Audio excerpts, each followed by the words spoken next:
Manu Intiraymi. Subscribe to Coffee Black, or I'm going to put all of you in a cargo container and transport you back to the Borg.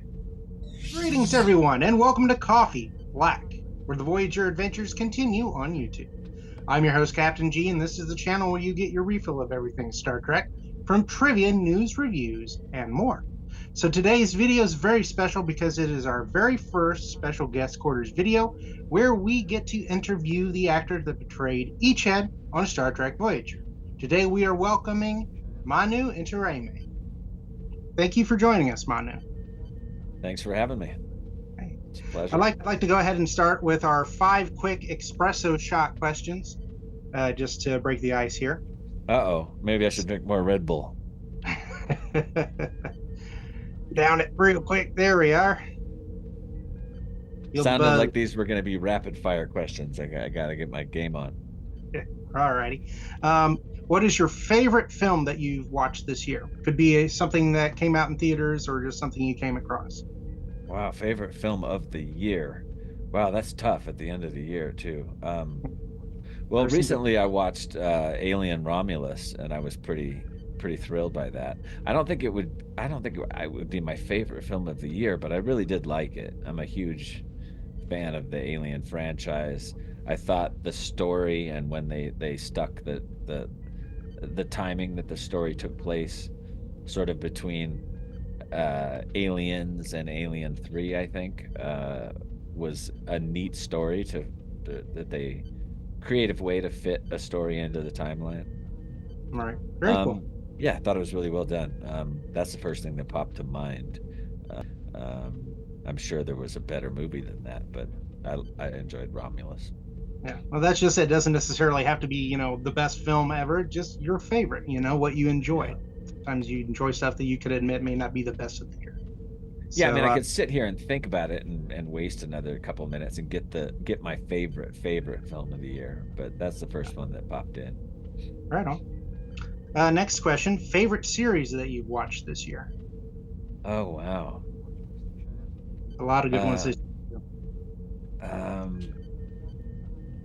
I never remember the names of them. That's what's so terrible. I watched a series about, was that this year? This guy's brilliant, and he does these like supernatural haunted house, I don't know what you would call them, just brilliant stories. And I can't remember the name of it, but it was a play on Edgar Allan Poe. Hold on, I'm gonna find it. We'll Google, we'll find out. Yeah, and Google all the time for that. And this guy's shows, I mean, people need to watch this guy's shows if they haven't seen him. One of his shows, just trying to think of one of the names of one of his incredible, The Haunting of Bly Manor. Did you see that? I did not. No, it sounds familiar though. Okay, that is the guy that is making all this series. His name is Jamie Flanagan, and he's brilliant. The Haunting of Bly Manor was one of his shows, but I think that was all the way back in 2020. This year he did a show called The Fall of the House of Usher. Oh, okay. Oh man, yeah. Heard of, but I've not seen. But good stuff. Yeah, I really enjoyed it. That was. I'll add that to my list. Really cool play on, Edgar Allan Poe's famous poem, but very modernized, about the fall of a family and greed, and has a horror supernatural element in it. Every time Jamie Flanagan releases a series, I'm always like first in line, if there can be such a thing these days. But yeah, I watch it right away. Awesome, very cool. Next question: what music do you listen to unwind?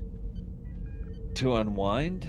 Yeah, just from the stress of the day, just something you might listen usually hip hop.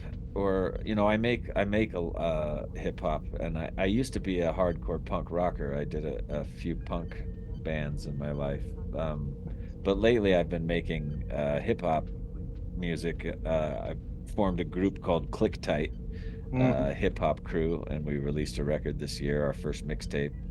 Um, Hip hop's I don't know, it's depending on the genre of hip hop you're listening to, it can unwind you. It can like all good music, it can crank you up, it can get you excited, it can wake you up, it can put you to sleep. But yeah, I'm more of a hip hop fan than anything. Even all those years of playing punk rock, I really wanted to be doing hip hop. Uh, I just didn't for whatever reason. And when I started making Star Crew, which is a TV show that I have in development right now, I Hmm. wanted Star Crew to be this rated R, sort of like Galaxy Quest meets Shaun of the Dead rated R comedy. Um, I think it's time for a rated R space comedy.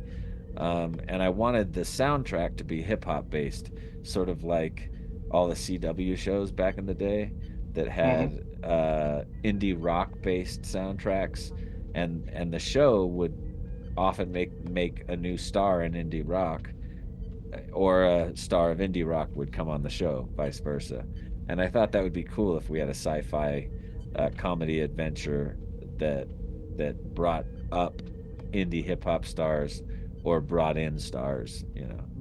Is that Um, also titled the Circuit? Is yeah, that? it started as the circuit. I've been working on it for 7 years, but we finally have a pilot, and this winter, just a couple weeks from now, I'm gonna head out to New York, finish up the pitch deck and the story Bible, and all the episodes, and we get to pitch early next year, so it's pretty That's exciting. awesome.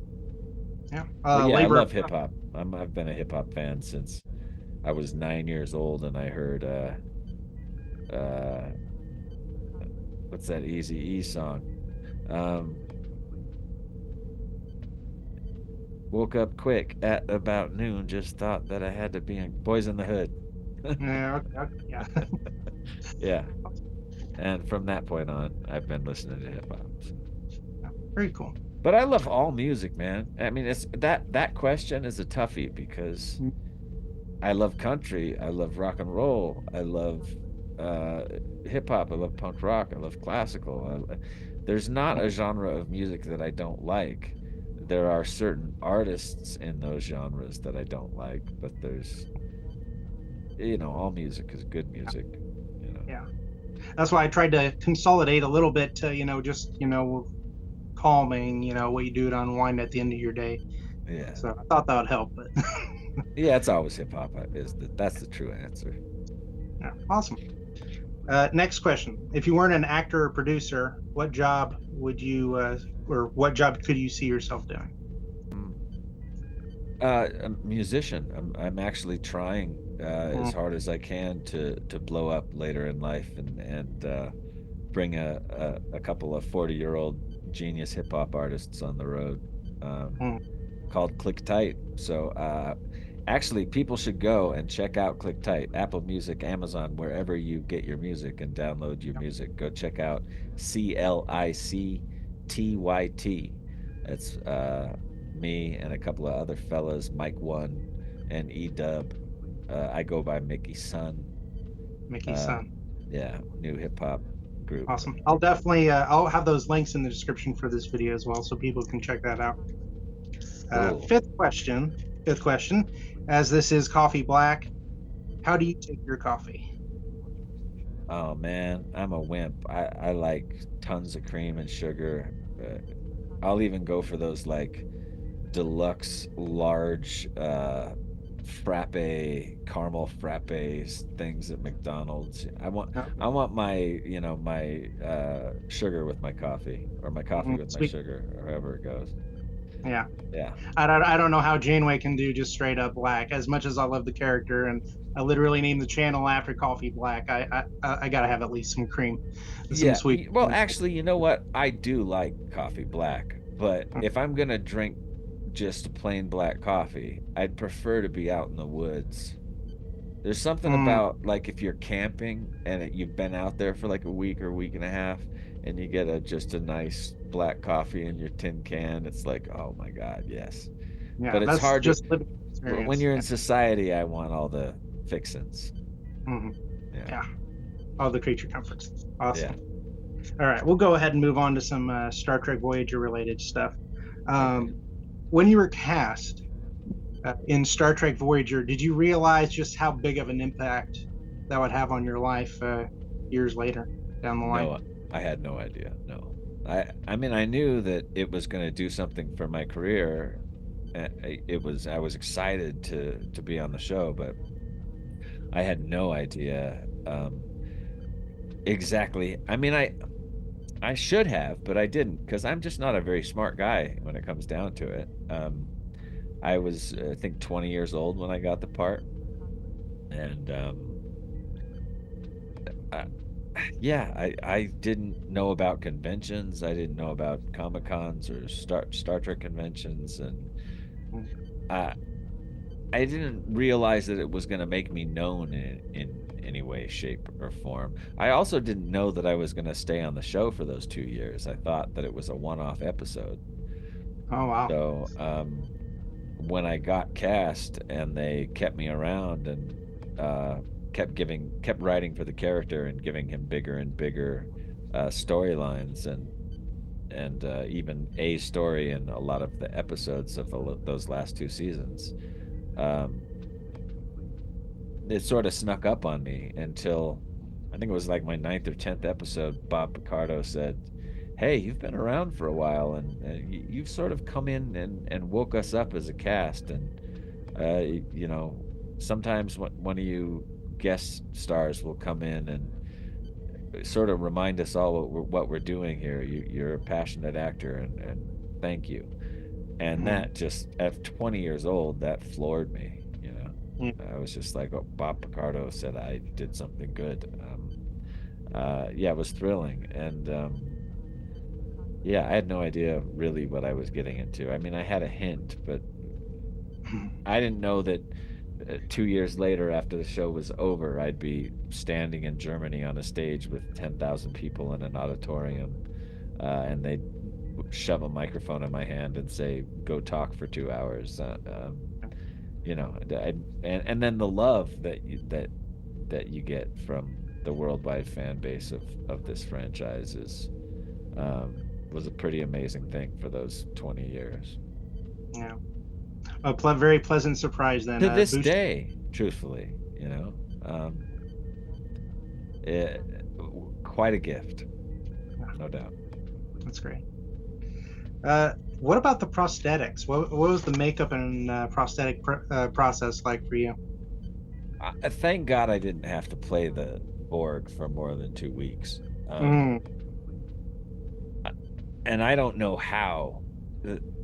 My buddy Johnny Phillips, Ethan Phillips, who played Neelix. I mean, I watched him get into makeup every day and wear that big carpet of a hot outfit that he wore, and the eyepieces and the mouthpieces and the full makeup.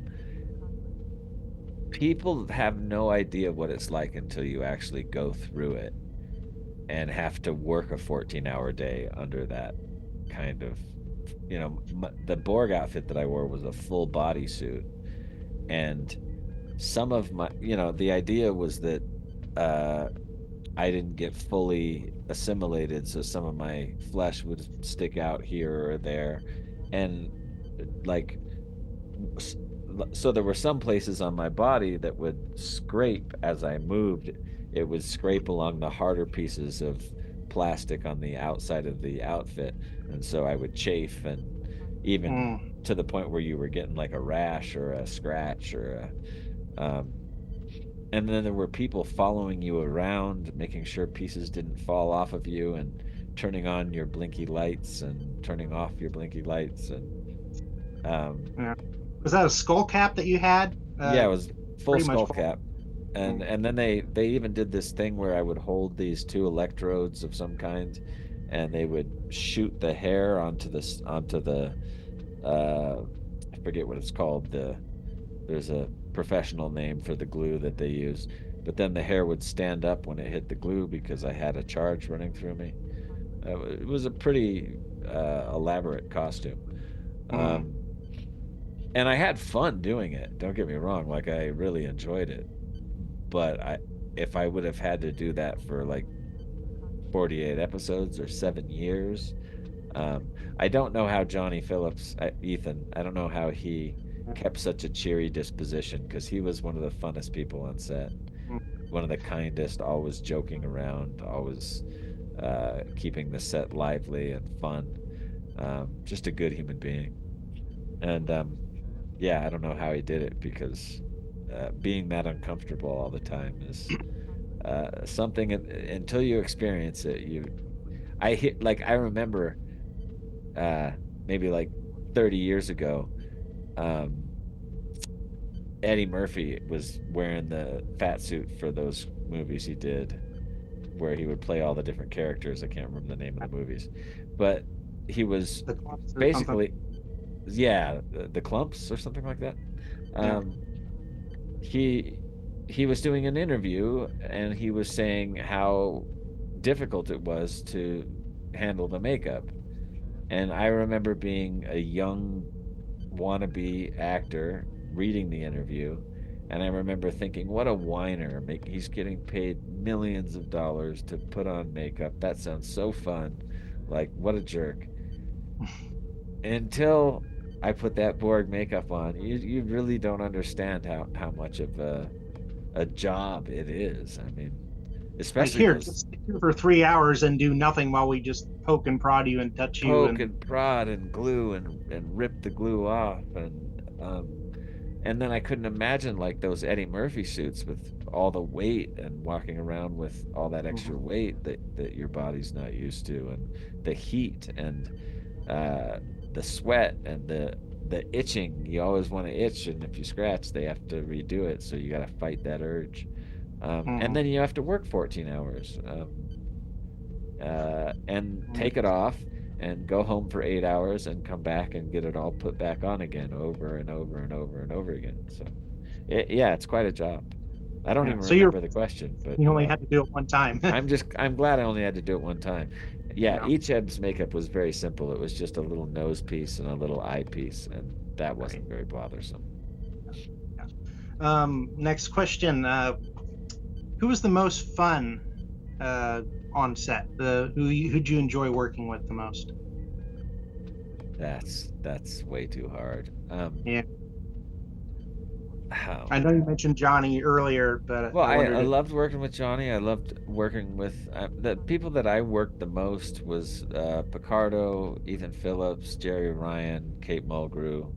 That was sort of like the core group of people I worked with the most. But it was a blast working with Tim Russ. I've worked with Tim on a couple of projects since then. A film I made called Fifth Passenger, a film he made called Renegades. yeah. Um, I always try to. We also did this goofy comedy together. But I love Tim Russ. I love working with him. Uh, there's only one cast member that I think is a dope and also is out there, trying to destroy my character as best as he possibly can because he'd rather I didn't show up at conventions and take hosting jobs for him. So there's only one guy I didn't like and I thought was kind of a creep. I think everybody else in the cast was just beautiful, and it was a really cool experience to. Yeah, I had done guest spots on other shows, other TV shows before then, and when you come on as the new cast member, sometimes it can be very off-putting, and the new guys don't welcome you at all, and you sort of have to Right. earn your place. But Star Trek wasn't like that. Everybody was willing to rehearse extra time, was very welcoming. I felt like we were a family right off the bat. So, That's great. um, yeah, just a bunch of really cool people. Mhm. except for that one dude who's not a good person. That one dude. Yeah. Yeah, I could ask more, but we still have several other questions here, so I think yeah. continue on. Next we I don't. have, Yeah, I don't need to out him. He knows. We both know. We pretend we're friends in public, but behind closed doors, we're not. and you have that. I mean, any kind of job, you'll have a working relationship with somebody where you're not going to like everybody you work with, and there's Yeah. just some people get through the day at work and then go And home. luckily, I hardly ever did work with. What's funny is like we didn't have much of a working relationship on the set because we didn't have many scenes together. It Mm, was more once we started doing conventions that we got to know each other more, and I got to know a bit more about the man. mm. So it wasn't really Well, during the 2 years we filmed. It was all lovely. well, glad that work wasn't so bad then. Just Oh, be with you got people. 2 years. You get to pretend that you're living on a starship. That's Mm, a pretty good job. Yeah. yeah, that's pretty awesome. So on Voyager, you were there for 11 episodes. What was your favorite Icheb episode and your least favorite Icheb episode? Uh, I always think Imperfection was probably my favorite because it really inspired me to work hard to try to nail the performance. I read the script and I called my mom in tears because I knew that I was going to do a story that was going to affect people in a positive way. Mm, Um, I thought the episode was beautiful because it was about sacrificing for your friends and family and about what love really means. Um, and yeah, I called my mom crying when I read the script. I'm going to get a chance to affect the world. This is amazing. So I put my heart and soul into that, and it turned out really well. And over the years, people have given me that love back, and over in an overwhelming way. So mm. it was cool to know that I was going to affect the world, then work as hard as I could to make sure I got it right, and then see the effect in the world. Um, Very surreal and neat. I think when I think of episodes that made people kind of fall in love with the character, that one comes to mind. I think that's the one that really sold a lot of people on the character and what he was willing to do for those he cared about, and Yeah. that touched a lot of people. I wonder. The thing is, I don't know.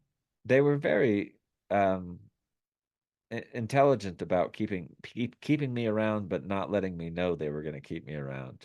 Mm, I never knew if I was going to come back. And then a couple weeks later, I'd get a call, "Hey, we've got another episode for you." Um, so I think it was Child's Play where I finally got the hint from the execs that, hey, we might keep you around because mm. it was an each of episode. Um, and I think that was sort of their test, if you will, of will the audience deal with a show about this character, and will this actor be able to perform up to par with the rest of the cast? And I remember when we were shooting that episode, maybe 5 or 6 days in, Brandon Braga came down to the set and just it was the first time that I saw him since I had well, actually it was not the first time, but I hadn't seen him in a few episodes. Um, and he came down to the set and just took me aside and said, "Hey, kid, you're doing a really good job on the show," and gave me a handshake. And I remember thinking when that happened, they're keeping me around, all right. Mm. Well, if they ever had a perfect opportunity to get rid of your character, Child's Play That would was have been it. the time. So the fact that Yeah, they decided, no, we're keeping yeah. him, that You know pretty what's much funny? solidified to be around. It is that's how they kept me on my toes too. If you think about it, in almost every major Icheb episode, I almost die. Mm. In Q2 I almost die, in the Child's Play I almost die, and in Perfection I almost die. So they were sort of like teasing me all the time. Is this your final one? Is this your final one? And I'd be reading the script going, I hope I make it. I hope I make it. I made it. Yeah, let's hope the no 3 a.m. rewrites on the final scene where they're like, well, Yeah, yeah. We'll let them go.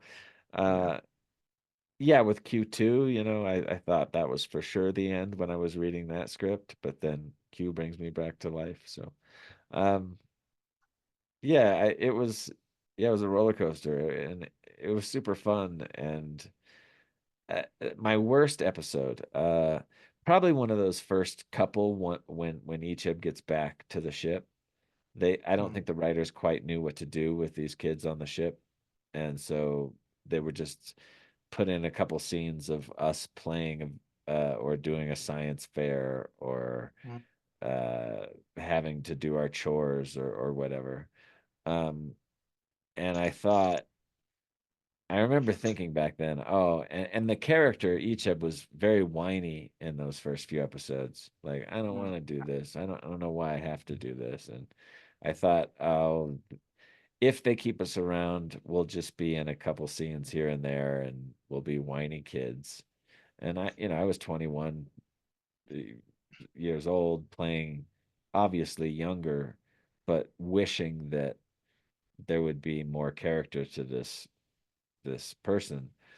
And then all of a sudden there was, and so mm, it was a joy to as the writing for each as they took a chance on me and they took a chance on the character. The writing got great for him. So mm. That's awesome. yeah. So I don't know necessarily the name of those episodes, but those first couple where they were just getting used to the kids being on the ship. Yeah. So is there anything that you never got to explore with Icheb on Voyager that you wish you had the opportunity to do? Oh yeah, for sure. So much. I wanted to do a Fairhaven episode. I wanted to do one of the episodes where the black and white episodes with the superhero. And the Um, Captain, yeah. yeah, Captain Proton episodes. I would have loved to do one of those. I would have loved to have played. Icheb was very. Um, he he was, loyal and true and kind and sweet and um, also a little stiff. And I wanted with Fairhaven and some of those other worlds, it would have been neat to have played him a different way, to have Mm, got to do something different with him, a villain or a fun character that was had some comedy to it. Or um, also, I thought that the whole storyline with Icheb having this virus in his blood that he was bred to kill Borg. mm. I think you could have taken that deep into, like a what's it called?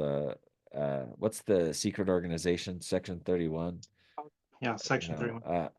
Used his virus and his weaponry and his unique skills. I thought, in fact, when Voyager got home, um, that whole season, season 7, there were people telling me secrets from, the chain of command on down that, hey, we think there's a contract coming for you for a show called Academy. And I was like, oh, they're doing like a school show, and my character was eventually came back and got back to Earth and joined the Academy. And Mm, so I was pretty certain that I was going to be on the next series, but then they decided to go with Enterprise. yeah, So yeah, there's a ton of story that I think they had. Uh, if they had chosen to, they had plenty of story left for each ep. They just chose not to do it. yeah. That's unfortunate too, because I think Academy would have been a great way to continue on from Voyager and still have the opportunity to have other characters from the show cross over and visit Yeah, as went off I to do. now that Academy's finally being made 24 years later, Mm, yeah, I did a big push. I wrote everybody I knew behind the scenes of the show. I have a great respect for Rod Roddenberry and Trevor Roth, and I think they're writing that show or heavily involved in that show. So I sent them right. a couple emails and uh, let them know at least that I would love to come back Yeah. as any And there are a number of character, let ways they could alone Icheb. there are a number of ways they could do that too. Because even though I guess it's supposed to be during the timeline where Discovery ended up, which is several years in the future, several hundred years in the future. But I mean, that's not to say you couldn't appear as a hologram tutoring somebody or a And number of have we ever figured out how long the Borg live? Do they age? Not really. That I don't think it's really been canonized how long they can live. Just that they could potentially live long because the nanobots in their blood Yeah, pretty much repair yeah. everything. They're a So robot, so why would they even age? yeah, See, I don't know. So I wrote them, uh, and I don't think it's going to happen. I think well, I know for a fact there's somebody with an incredible amount of power behind the scenes in the Star Trek franchise right now hmm that mistakenly thinks that I'm a terrible human being. And so I don't think I'm going to end up coming back to Star Trek. I got the answer from Rod and Trevor, who I love dearly, that they can't come out and say this person doesn't like you, so it's not going to happen. But he did write a very lovely no. I don't think this is very unlikely hmm because of behind the scenes situations at the franchise. Um, and it's a bummer to me because to me it's like I did an ignorant tweet a few years ago, and 10 years ago, I got in a fight with my wife, who is now my wife. She was my girlfriend at the time. And those two hmm things somehow have sort of blacklisted me from coming back to the show, it seems. And I right, don't I don't know who it is that's like in the and I don't know if I would care to find out either, but right, somebody with some deep power just doesn't want to bring me back. right. Um, and it's a bummer, but I can live with it, I guess. And I'm aware of the circumstances that led to your blacklisting from conventions. But Yeah. for those who aren't aware of that, can you elaborate a little bit more about the story about how that? Sure. I mean it's so dumb, and it's a bummer because it's just the cancel culture generation is sad to me. I'm just a guy. What happened was I didn't know Kevin Spacey personally, but when I first moved to Hollywood, I was 17 and I was backstage at the Sony lot, and a friend of mine was working on a movie called um, Matilda uh, with uh, what's his name? I was just in Beetlejuice. I hadn't seen him for a while. Um, but anyway, I met Kevin Spacey then, and just for a few seconds, and I mean, a couple minutes, he gave me a Cuban cigar. We sat outside, sat on a bench. I asked him how do I get an agent? How does a young actor go about getting going in this town? And the guy was nice to me, you know. And so one day, I don't know, 6 years ago or whenever the Kevin Spacey story broke, my girlfriend walked up into my house and she said, "Oh my God, can you believe it? Can you believe about this Kevin Spacey thing?" And I go, "What do you mean?" And she goes, "Kevin Spacey supposedly raped Anthony Rapp." And I Mm, was like, "What?" And and I heard at that moment in time that Kevin Spacey tried to kiss him, and Anthony had pushed him off, and Anthony had left, Mm. And I got angry and I made a couple stupid, angry tweets at Anthony Rapp for calling a guy trying to kiss you rape. Um, but I didn't know the specifics and I didn't know all the other things about Spacey. And I shouldn't have commented on it, but at the same time, it was like I'm a 40-year-old guy at the time that didn't quite Mm. understand that I looked at the internet from my generation's point of view, which is this is a fake place where you can say whatever you want and nothing matters. And the rest of the world at that point in time was like, whatever you say on the internet is who you are. Um, Mhm.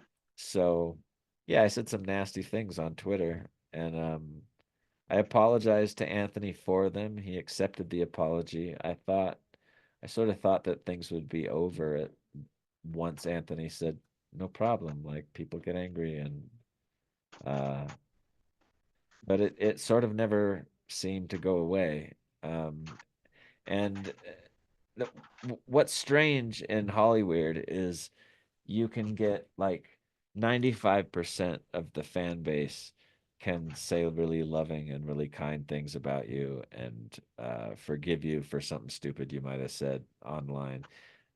In fact, I do a show every Sunday night tonight called Dangerous Thoughts, Mhm. um, where I say stupid things all the time.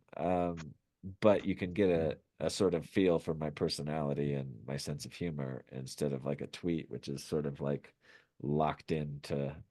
It's sort of like when you're texting with a friend, Mhm. and you get like, is he pissed or not? It's hard to look into a tweet for more than, but it was an angry reaction. So that angry reaction lasted, turned into a whole LGBTQ hate thing. Um, from my point of view, I thought that at the time that Kevin Spacey was being uh, used as a was being abused for being a gay man that didn't want to come out in Hollywood. Um, and then all the other stuff came out about how he had used his power for sexual favor, and I think some of that stuff is downright repulsive. Mhm. But then he was found innocent in both of his trials. But the crazy thing to me is that we can't talk about these things, and if you have an unpopular opinion about them, uh, the truth of the matter is, in the end, I don't know enough about the specifics of those two guys and Kevin Spacey and his life to make any comment on it unless I was on a jury. And so Mhm. I probably never should have said anything. But I had that angry reaction because when I was 17, he was nice to me. And that Yeah. little 4 or 5 tweets where I was like, Anthony, you're a pussy. That's not rape. That's just a guy trying to kiss you, turned into a mountain. Um, Yeah. and uh, I think the other thing was I had gotten into a domestic dispute with my girlfriend a couple of years or maybe a few months right around this time as well. Um, and nothing happened for real. It was just a fight, but the police were called, and there were some Star Trek fans that were friends of mine that she went over to their house. And when she went over to their house, they called the police. And my wife, who I'm still with 11 years later, is she has seizures. And earlier that day, she had fallen down. She had hit her head on a bunch of tree. In LA, these trees will grow up out of the concrete by the where you park your car, and you'll see Mhm. the what are they called? The roots will, you know, grow up out of the sidewalk and bust through the concrete. And she happened to be getting out of my car right when she had the seizure, and she fell and she scraped her eye. And so that night we had this big argument. I told her I never wanted to see her again. That she went over to that fan's house. I called them actually. We need some space. Like this girl's driving me crazy. But what I didn't understand is we had just started dating and she had PTSD and she had mental illness that she still struggles with to this day. And I'm a big champion for the mentally ill because of her, and the love that we've been able to show each other and grow over these 11 years has been a really beautiful thing that should be celebrated. But instead, it turned into a uh, not only does Manu Intiraymi what's it called support pedophiles, but he also beats women. So Yeah, that double combination was a bit bit of a smear much. campaign. Yeah, it was a bit too much for the world to handle. Um, but the unfortunate thing is that, there was no press following my life, because if they really were, they would see that I ended up married to this girl and Mhm. we get along great, and it was just a fight. It wasn't a fist fight. It was Right. just a fight. Normal Um, fight. I think you should be commended for coming forward with the first issue and just admitting you were wrong and apologizing, because in this yeah. day and age, that doesn't happen. Uh, Anybody who's not any kind of a celebrity who just hops online and makes a statement that's entirely incorrect and gets, dressed down for it and then exposed to facts, Yeah. they won't apologize. They won't be like, huh, I was wrong. I should probably apologize and admit I'm wrong. Nobody does that. They just No, and they shrug it off should. or deflect it. But like PR people, if you have like a PR rep, they'll tell you to never apologize.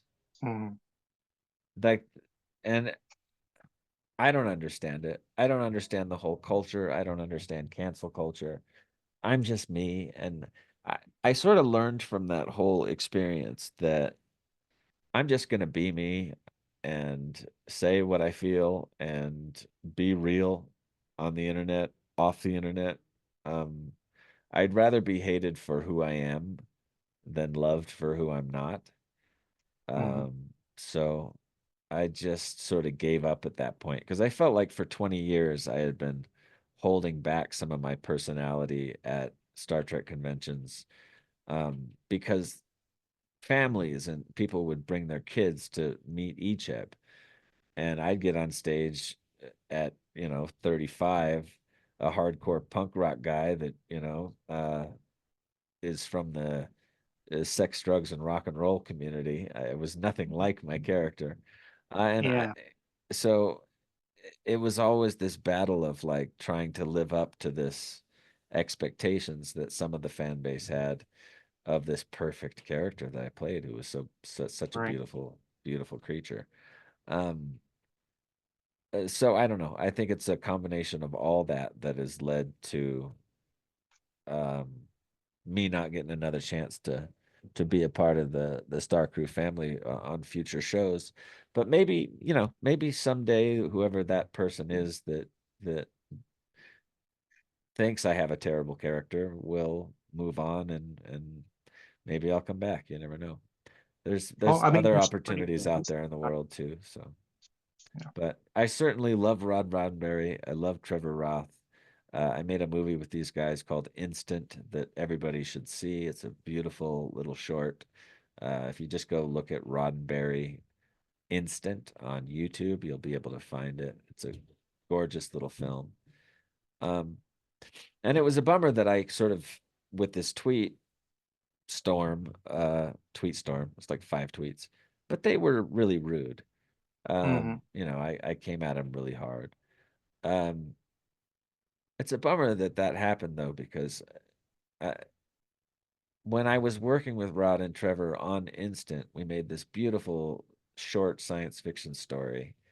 And I thought in my head at the time, I'm going to make some great art with these guys, and I'm going to help their company get the right material and et cetera. And I had all these ideas in my head about what we might be able to accomplish together. And then a couple of years later, Rod ended up, becoming the man over there at Paramount and selling all that new material that his father had written, and now he's writing. Um, and apparently, he doesn't have There's a lot of producers over there. So the show's got like 20 producers. So um, I think if Rod stood up for me and just put his foot down, maybe I'd have a chance. But yeah, it was just a bummer that all that stuff happened. It's Yeah, sad to me, and it's it's still fascinating to me how something that sort of surface level gossip could lead to such real life affecting yeah. stuff because it Yeah. The internet has very much evolved a lot over the last 20 years in yeah how it affects real life, yeah unfortunately, yeah both like positively and negatively. positive and negative like the Haktua girl, like that's amazing to me. She's This a girl, millionaire. Yeah. she's yeah, she says Haktua spit on that thing, and all of a sudden she's got millions of dollars. It's like what More kind of power to world? her. I mean, she knew the right Oh, me people too. to make money Yeah. out of the silliest meme in a while. But T-shirts and memes and yeah, more I'm all for her. I'm like and she's fantastic personality, fun person, but still just amazing to me that something that small could give blow up. somebody there's something on on the positive side, Hmm. Uh I said something about that long too. Don't be such a pussy. That's not rape. Mm. Mine went that way. Yeah, totally went the other way. But it is. Yeah, but anyway, that's the story. Right. Now, despite your blacklisting, I guess back in September, you made a return to fan conventions. What was that experience like for you? Um, Great. It was actually really, really beautiful. I had been focusing on my film production company. I have a few projects going right now. I have a reality show, this show Star Crew that I mentioned earlier that I'm pitching next year. And this music ClicTyt that I'm trying to get out and start touring. Um, and I sort of took a step back from conventions, not because necessarily I was blacklisted from them, but that whole first 8 months to a year after the that Twitter debacle happened, it was hard to even look at social media because I was getting so much hate.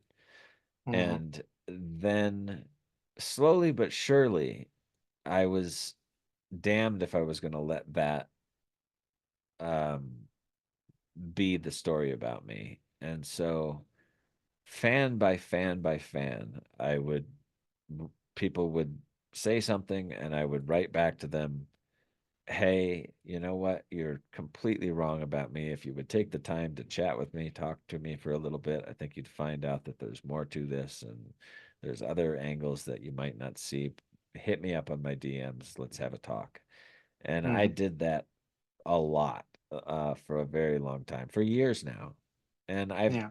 I've also been able to see the turnaround from so that was what was so cool about that convention. I went into the hall and there were like 300 fans sitting in a little theater type room, like a small theater type room.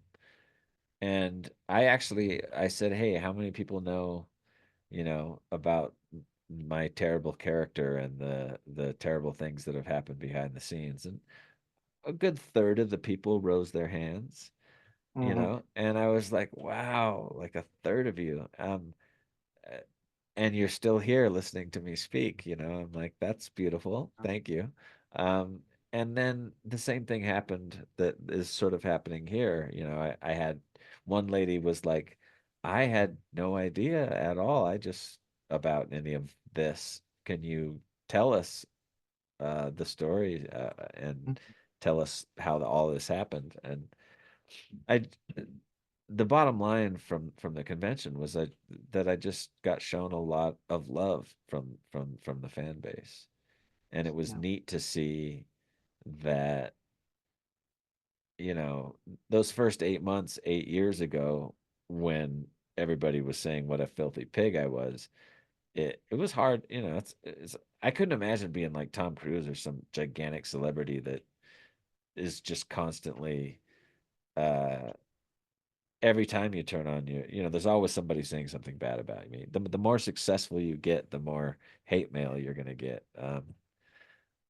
So it was an experience, and then the convention was cool because I saw that the work that I had done to try to, these are the people that gave me my career, these are the people that gave me my break, and uh I certainly didn't want to lose all that love that I'd built over 20 years of conventions and being on Star Trek, over a couple of haters behind the scenes that want to destroy my character.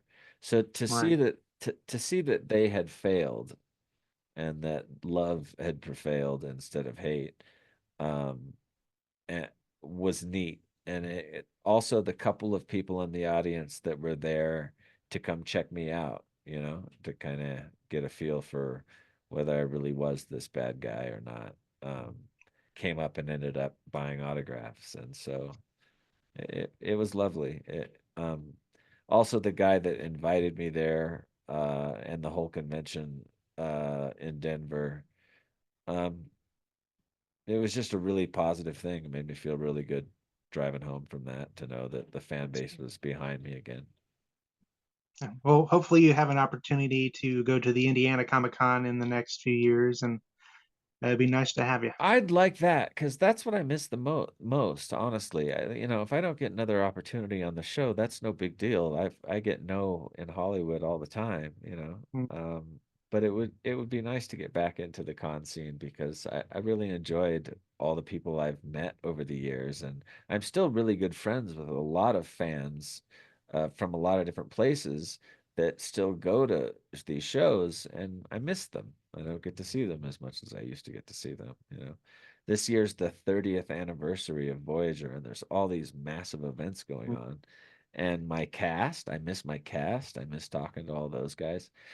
So I actually wrote, Speaking of, yeah, speaking I, of that, yeah, they have that documentary this year as well. Did you get an opportunity to take no, part in that? Any questions? I think the man that made that documentary also fell for the bull and just decided to leave me out of the doc. Um, No, it's too bad. yeah, it's a bummer. And yeah, in a sense, I brought it on myself, but it's such a small thing to create such a big rift. But I think that the guy that invited me to Denver is actually good friends with the man who made the documentary. Um, so he's going to talk to him, and hopefully there'll be a chance Hmm. for us to actually meet each other. But so what I did this year is I did write everyone on the cast and just said, hey guys, what would be really great for me to start coming back and hanging out with you guys and seeing the fans again is if a few of you guys would stick up for me. Is there anybody that would like to help me get a new personal appearance rep and you know, stand up and say that, you know, I wasn't like I had read all these articles that said I was like a pain on the set and all these Hmm. things all these rumors that have spat. I was I've not. heard that too, but don't know where it came from. It kind of seemed like it came out of nowhere. Yeah, it did. It's sort of a rumor built on a rumor, built on a rumor, built on a mistake. Um, like it was the last thing. I was 20 years old working with heroes of mine. Mm. Uh, I was there just to like suck up as much of, you know, uh, camera talent and camera technique and acting technique from these people who I knew their work from other shows. Like I was on cloud nine the whole time I was there. Um, the one thing that I did, I can in 2 years of being on the show, was when they gave me the Borg outfit. I had my I had a whole leg all the way up to my crotch sticking out of that outfit. And I remember with my skinny white 20-year-old leg and this really cool Borg outfit for the rest of the costume, I was like, why is my whole white skinny leg sticking out? And I'm like, can we do something about this? And I think if anything, that was the me being difficult. Um, Mhm.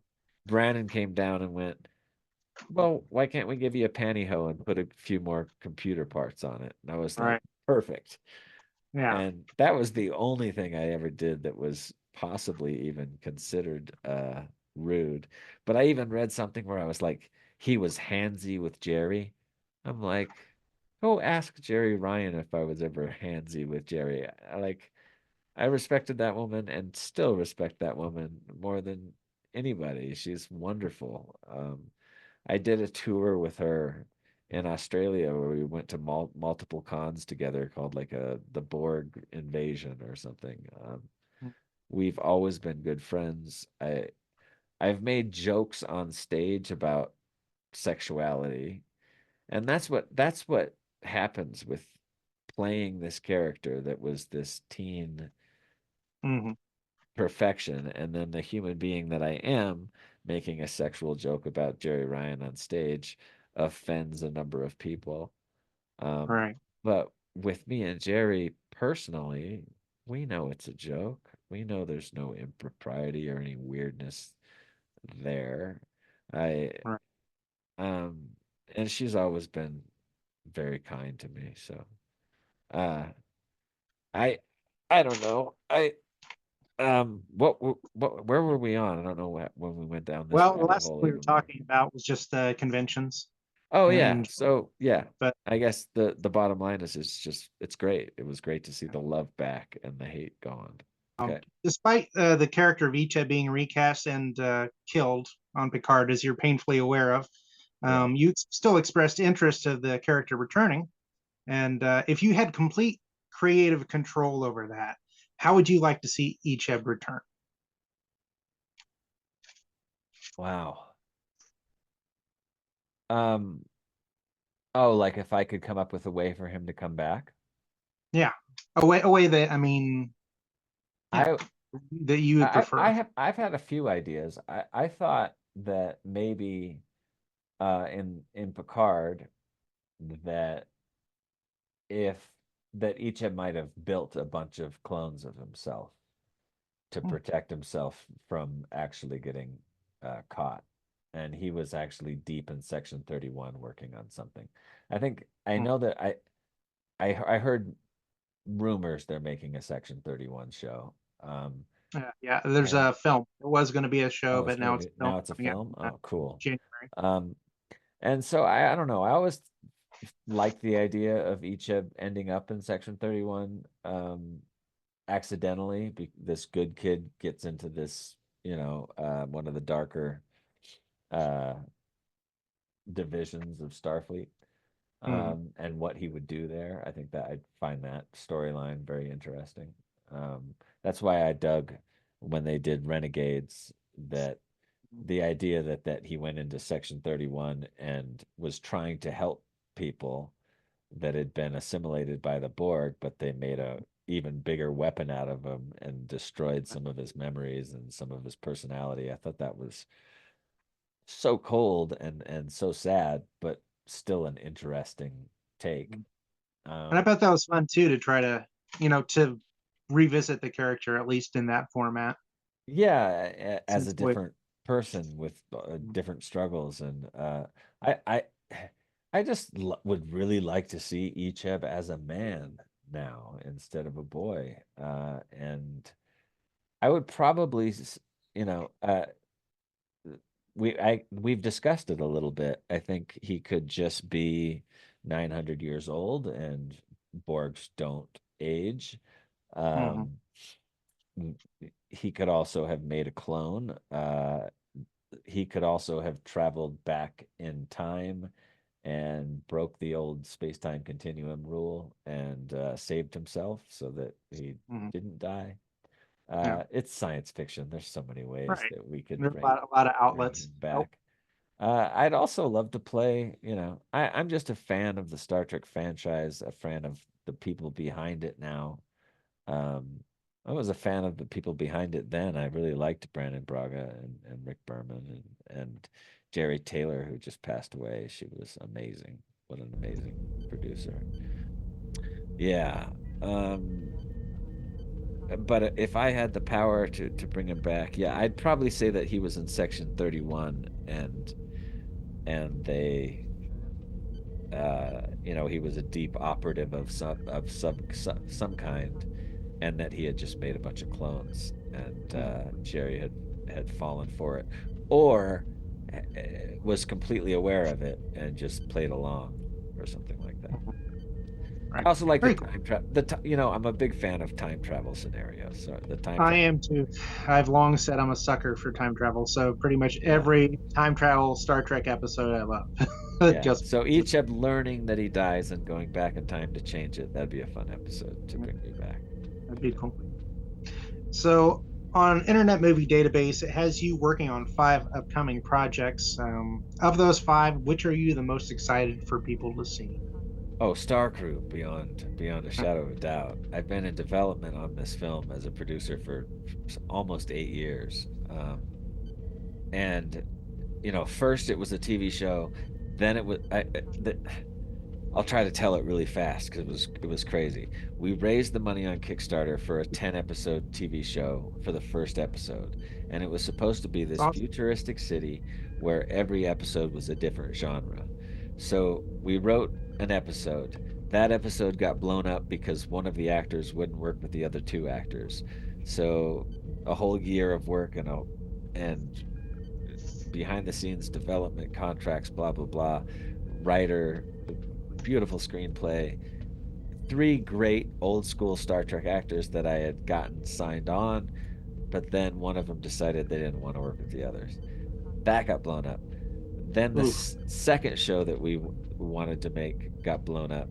So then the third time we had to write it, I went, okay, if we're not gonna if we're not gonna be able to make an episodic that all takes place in this futuristic city, I owe the people of the circuit that it donated to the project, because now it had become like this $500,000 project.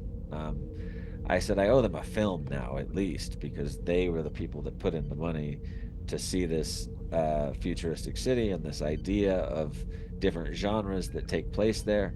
And I went, how can I do that in a way that's uh, still going to fulfill the promises of the Kickstarter, right? Mhm. So I decided to do this Galaxy Quest type of plot where actors from a show called Star Crew end up being attacked by a villain from their movie, um, Mhm. and they also find their way into their own movie universe to Urbiessa, this fantastic city, but after it's been destroyed and basically the biologicals of this city. The long story short is they've run out of power, and they were a utopia. But when their dwarf star ran out of power, they started to decay and they started to eat each other. And now they're very much like zombots. They're zombie robots, and some Oh, of okay. some of them are hoarding the power and believe that if they can beat Star Crew and get a spaceship, that they can, sort of like the Borg, go out and make a utopia again. That they sort of represent, uh, like the idea that if as long as there's enough energy and power, we'll be fine. There's so many stars out there in the universe, we'll be fine. Um, and so they anyway, so all this whole plot became a film, and we were going to make an entire movie. Then I got a deal that was almost going to go through, where Bruce Willis was going to play the bad guy, Vidar, the leader of the Zombots, and I flew out to Ohio to meet with Bruce and meet with the team and his team and get all the money worked out. And I found out when I got there, some of my friends were making a movie with Bruce, and I went to visit the set, and I found out that I could do this, but that Bruce had dementia. and he wasn't doing very well. And I got to see a little bit of the tape while I was out there, and of some of the shots and some of the footage. And it was on a day where he wasn't there, and he couldn't. It was really a sad thing to see because he couldn't understand what the director was telling him to do. He had a machine gun in his hand, action, Bruce, and he would walk forward and point it at extras, and he was not there, right? And I went, I sort of got, truth of the matter is I found out that he was being uh, used by some of his management at the time, and they were taking extra money from him. That I was only going to get him for a week, and we had to pay $1.5 million, but that was going to get us the $4 million loan to make the movie. But it felt slimy, and it felt like if I had this horrible thing in my heart that was like, if I take this money, it's in a way blood money, unless I can get Bruce on the phone and Bruce tells me, yes, I want to. I told Demi, I told the kids, I want to make as many movies as I can make while I'm still lucid enough to make them, and I'm excited to make your movie. So I got his agent on the line, I got his lawyers on the line. They all would tell me that, but I could never get a personal phone call from him. So I canceled the project. And then we thought we were going to get Nick Cage, and we were super excited, and we thought that was happening. And then Nick Cage decided to take another film. So we were sitting there like right in the middle to end of the COVID years, going, what am I going to do with this project now that we've lost Nick? We've still got $250,000. We should, let's go back and try to make, we pivoted and we tried to make a TV show, a TV series. And so that's where we are now after all this time, is we used the money to shoot a wonderful proof of concept, a nice little pilot episode that shows what this could be with real financing. And now we have a feature film script that's 12 chapters long. All film scripts are 12 chapters long, usually 9 to 12 pages each. It's the structure of screenwriting. And so I went, let's take each one of these chapters and make it an episode so we can really tell the story instead of that movie format. And so the dream now is to go and make this what it was in the beginning, a science fiction series. And it's evolved a little bit, but it's still about this futuristic city that crumbles in this other world. And it's about why I'm so excited about the show is it's basically based on the idea that everything any conscious entity does, anything any human does, like writes a story, writes a book, makes a video game, makes a movie, any story we tell creates a universe in its totality somewhere out there in the galaxy, and humans have no idea how important they are to the structure of reality. Me and you sitting here right now is somebody's story written somewhere, maybe not human, maybe some god is, or some alien is writing about these creatures called humans that live on Earth and have podcasts. All right, so that quite cerebral. Yeah, it's crazy and it's wild, but that's the concept, right? Is that we don't understand how important to the galaxy we are.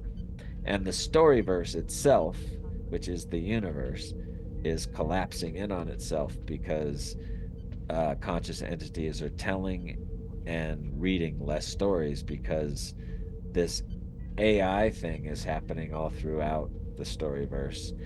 And in our movie, I mean, in our TV series, but the movie within the movie in the TV series is about these AI beings that were once human, took a starship 10,000 years across the galaxy, crashed it onto a planet, had to start plugging in some of their AI robots parts into them to live longer and longer and longer. And the genius that invented the warp drive to crash that ship way out in the universe actually used all of the bots to change his whole crew into bots and to build this utopia that lasted for a very, very long time, and then devolved into this zombot apocalypse. Um, Okay. but so our faithful star crew, that I won't give away too much more of the plot, but uh, Right. they stumble across this planet, um, and then the leader zombot from this planet finds a way called a Pelorian rift, which the whole idea for the series is that the storyverse is collapsing for some reason. Less stories are being told.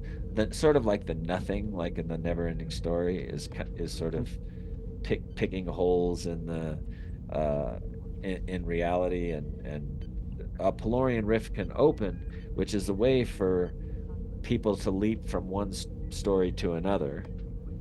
Um, but it's also, if it's open for too long, it can turn into this black hole that sucks that universe within itself and creates darkness and ruins a piece of the galaxy. So Star Crew is really about this crew of actors that get lost in their own sci-fi universe and then have to go about playing the characters that they meet, the characters that they play, but then Mm, they get them offed, and they have to learn how to be the people that they play on TV. So it's fun. yeah.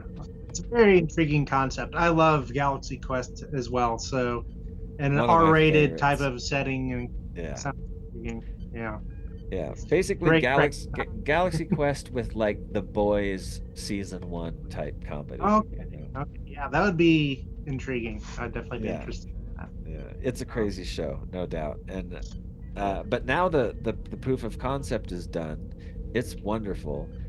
We want a chance to shop it, but I'm going to take these next 2 months, 3 months before we shop it and really punch up the pitch deck and the screenplays so that they're as strong as or stronger than the pilot. Then I think we Very have a cool. chance. Yeah. I think a series is kind of nice because it gives you a little more time to stretch out character development and the story. Yeah, Well, yeah. When you write a film, it's so crazy because you've got the first 14 pages to set up everything, all your characters, who they are. By page 14, the inciting incident is supposed to happen between 14 and 18, and you have all these rules of structure you have to follow, and it really is difficult to tell a wonderful story and make people care about these characters and their adventure, their hero's journey. But when you have, instead of 9 to 12 pages, 48 pages to tell that act one, and yeah, I really want to. I've also made, as a producer, three feature films. I made a film called Hell on the Border, Fifth Passenger, and a film called Benjamin Troubles. And I've done this a few times. So when we did the pivot, I got really excited because I was like, all right, we're going back to TV, and let's take a real shot on getting to have a series on the air. Even if it's mm, just a limited series, even if we only get season one and we get to tell the Star Cruise story in 8 to 12 episodes, I would be thrilled. So, so that would be your preference to have it on air rather than just go direct to streaming, oh, or no, no, the preference would be the opposite. I would okay, want to be on Amazon, Netflix, okay, Apple TV, HBO Max, something like that. mhm, Because they're the people that will take a risk to tell a show like that. NBC, right, ABC, CBS, uh, not so much.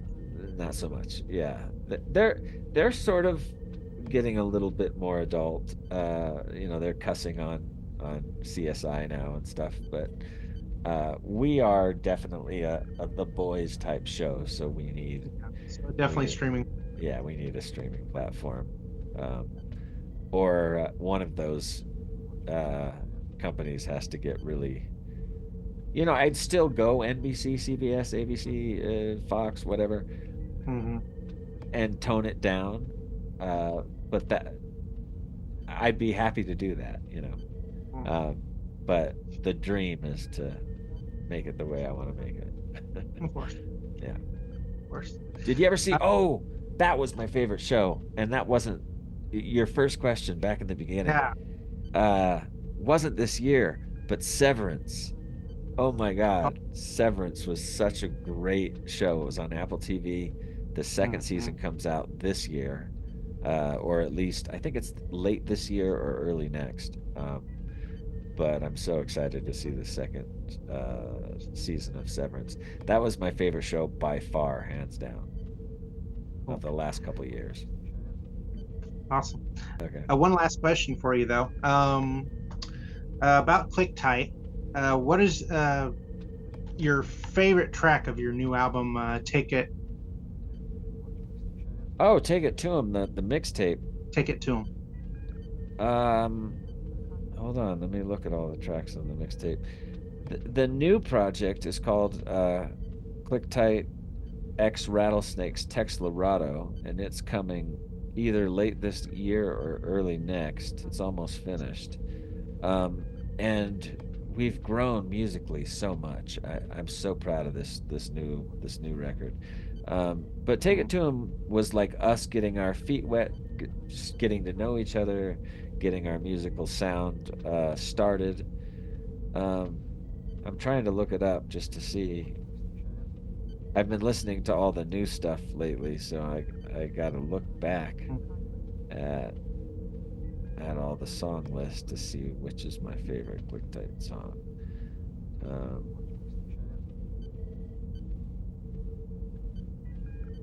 I'm gonna say it's probably "Take It to Him." The name of the album. There's a song called "Take It to Him," Mhm. the last song on the album. Um, Okay. but phonies. Oh, I really like the song "Hymn," Hymn.